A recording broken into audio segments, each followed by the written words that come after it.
se retrouve aujourd'hui pour cette nouvelle vidéo dans laquelle nous allons parler des algues. Donc pourquoi ce sujet? Tout simplement puisqu'une abonnée m'a récemment envoyé un message et cela m'a donné l'idée de développer plus ce sujet avec vous puisqu'en effet c'est un fléau chez les aquariophiles. Alors vous devez tous avoir des algues dans votre aquarium sans doute et il faut savoir qu'elles sont un indicateur infaillible d'équilibre. En effet, lorsque les algues, quelle que soit leur couleur, prolifèrent plus ou moins, c'est qu'il y a un problème dans l'aquarium. Alors cela peut être dû à trop de matière organique, donc trop de nitrate ou de nitrite, trop de phosphate par la même occasion. Cela peut aussi être dû à un défaut d'éclairage, à trop d'acidité dans l'eau ou une base pH trop élevé, disons. Ça peut aussi être dû à un éclairement, donc c'est-à-dire le spectre lumineux de vos néons, qui peut être modifié au cours du temps. Voilà quels peuvent être les grands problèmes dans l'aquariophilie. Chez l'aquariophilie, pardon. Donc maintenant, nous allons nous attarder sur les différentes couleurs d'algues et quelles sont leurs significations. Donc si vous avez des algues brunes dans un aquarium et que vous êtes débutant, il n'y a pas de souci, c'est tout simplement dû au fait que le cycle se mette en place petit à petit.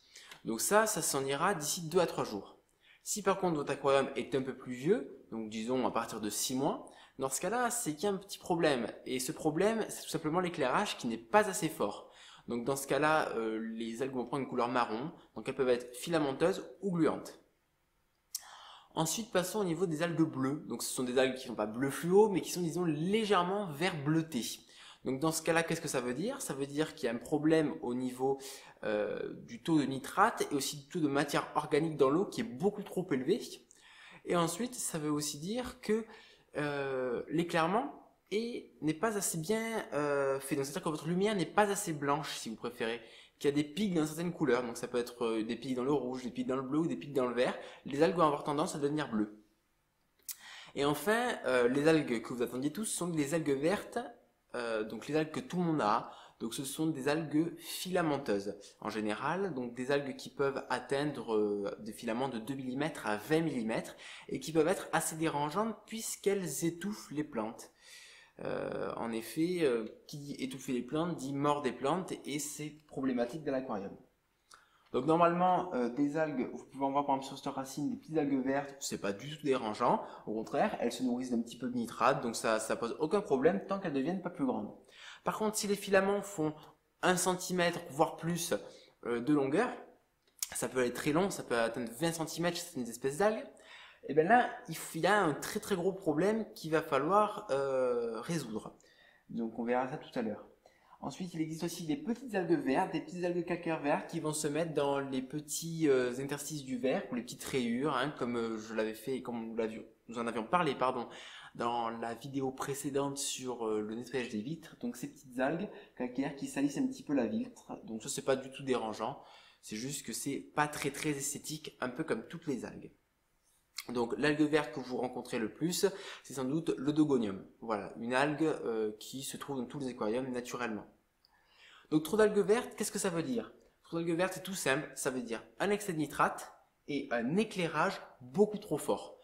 Alors, ça peut être dû à l'éclairage, tout simplement les néons, ou sinon si c'est devant une fenêtre. Si votre aquarium est devant une fenêtre, ce que je déconseille par-dessus tout, eh bien des algues vertes vont avoir tendance à se développer.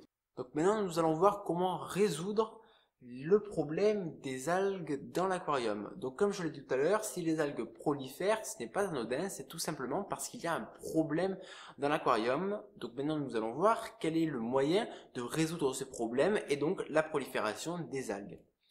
Donc tout d'abord, la lumière, il faut savoir la doser. Trop de lumière, ça donne des algues vertes ou bleues, pas assez de lumière, ça donne des algues brunes, ou du moins très sombres. Donc comment est-ce qu'on fait pour résoudre ça? La méthode la plus simple consiste à changer ses néons selon l'éclairage que l'on veut. Moi, je préconise environ 1 watt pour 2 litres. Ça semble être quelque chose de bien, mais ça dépend de votre pièce, si elle est très illuminée ou au contraire très sombre. Voilà.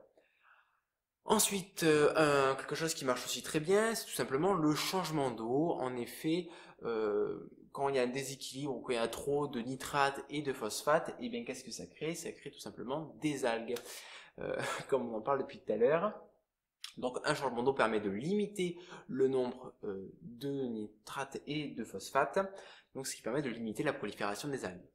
Je vous le dis, il faut jamais avoir un taux zéro de nitrate et de phosphate, de manière c'est impossible, puisque les plantes se nourrissent tout simplement de ces nitrates et de ces phosphates.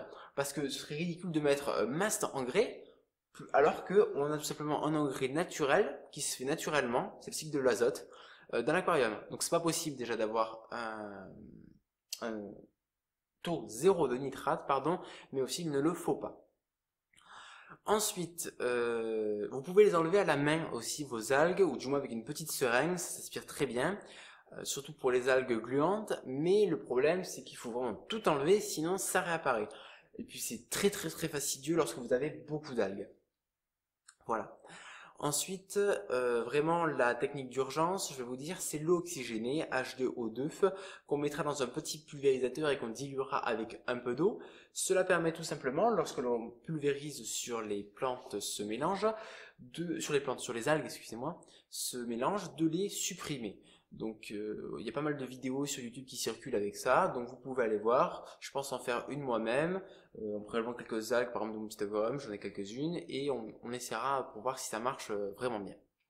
Mais je le conseille pas parce que c'est quand même un produit un peu chimique, H2O2, qui est pas forcément le meilleur. Ensuite, par contre, je vous déconseille absolument d'utiliser des produits anti-algues. S'il vous plaît, ne les utilisez pas. Parce que comme on peut le voir, effectivement, ça marche très bien, ça supprime les algues, etc.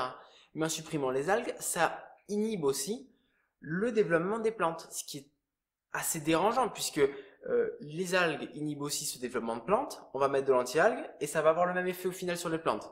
Donc ça n'a aucun intérêt de mettre de l'anti-algues, ce sont des produits chimiques, et on ne veut pas de produits chimiques dans notre aquarium, puisqu'on n'a pas envie que nos poissons soient intoxiqués par je ne sais quel moyen.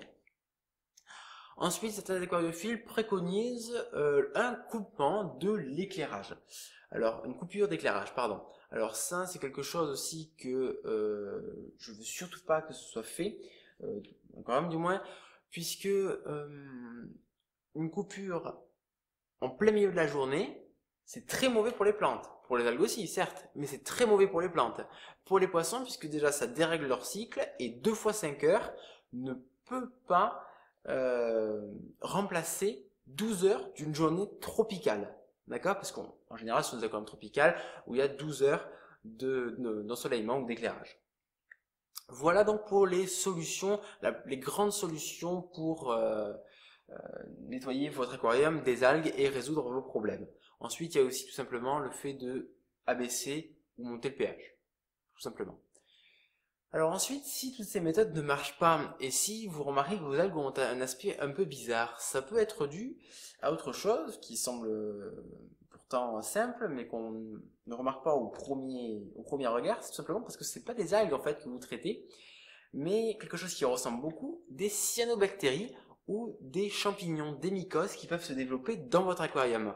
Donc il existe aussi des milliers de variétés, tout comme les algues, et il est très difficile de le repérer, je vous l'admets. Mais il faut faire très attention parce que par exemple si vous avez des plaques sombres et gluantes sur les feuilles qui se déposent lentement ou du moins sur le fond de votre aquarium, si c'est bleu ou du moins très sombre, eh bien cela peut être dû à des cyanobactéries. Donc les cyanobactéries, comme l'on l'indique, ce sont des petites bactéries de cellules qui sont sans noyau, donc prokaryotes, et qui vont avoir tendance à se développer dans des milieux anaérobies. Donc ça veut dire sans oxygène, donc dans le fond de votre aquarium, ou même, assez étrangement, sur les feuilles de certaines plantes. Donc ça c'est assez dérangeant, puisque de la esthétique, ça va extrêmement vite, et surtout ça veut dire qu'il y a très peu d'oxygène dans votre aquarium.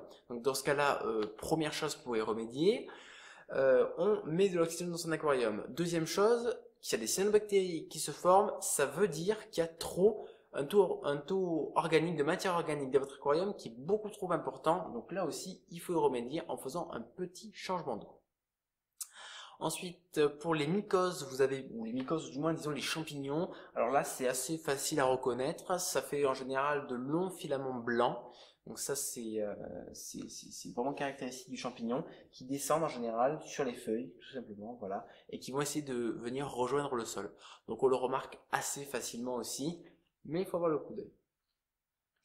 Donc je vous remercie d'avoir regardé cette vidéo, je vous remercie aussi parce qu'on est de plus en plus d'abonnés. Nous tenions aussi à nous excuser du peu de vidéos que nous faisons en ce moment, c'est tout simplement parce qu'on n'a pas vraiment le temps de réfléchir au sujet. Ensuite, on a les bacs blancs, etc. qui se suivent, ce qui est assez gênant pour faire des vidéos. Même pendant les vacances, on a vraiment beaucoup de devoirs à faire à la maison, ce qui est assez embêtant aussi. Et on n'a pas forcément le temps de se consacrer vraiment à la chaîne. Je tenais à m'en excuser. Même si vous êtes de plus en plus nombreux à vous abonner. Ça par contre, on vous en remercie. Et je tenais aussi à remercier donc cet abonné qui m'a envoyé un petit message sur les algues, donc qui m'a donné un sujet d'algues, tout court, un sujet à faire pour la chaîne.